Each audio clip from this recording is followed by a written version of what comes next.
Bloomberg and I are very optimistic about our ability to solve the climate challenges we face. The reason we're so optimistic is that we think the solutions to the climate problems we face not only help us in the long term, they also make us richer, they make us healthier, and they make us safer in the short term.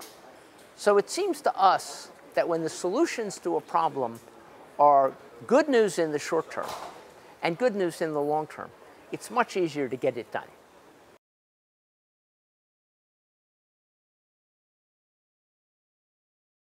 We need to replace dirty and expensive fossil fuels with cleaner and now cheaper renewable power.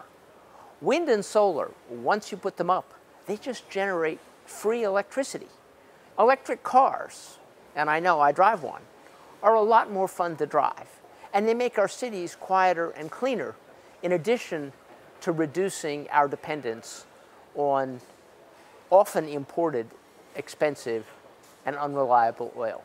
Some of our climate solutions may not be so obvious. If we reconstructed agriculture so that in addition to producing fruits and vegetables and meat, our farmers were also taking carbon out of the atmosphere and putting it back into the soils, increasing fertility and storing more water, we would be much better off. Farmers would have a much easier job, and we would begin to see carbon dioxide concentrations in the atmosphere actually come down.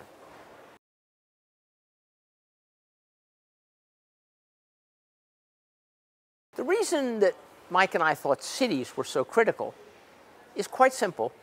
Already, cities generate 70% of the world's climate emissions, and they drive 70% of the world's economy. By the middle of the century, when we complete the low-carbon transition, cities will be essentially 90% of the world's climate emissions and 90% of the world's GDP. Cities, quite simply, are where the action is because they're where the economy is. A second reason we think cities are key is because solving climate problems is about innovation. It's about replacing fossil fuels with renewable power. It's about developing electrified transportation in place of combustion engines.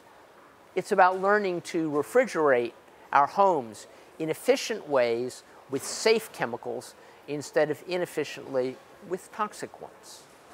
And cities are the hub of innovation. When people move to a city, they move to change. So when somebody gets to a city, they're much more flexible and willing to look at new ways of doing things than they were when they were back in the village. So we see the great wave of people moving from villages to cities as basically a tidal wave of innovation waiting to happen.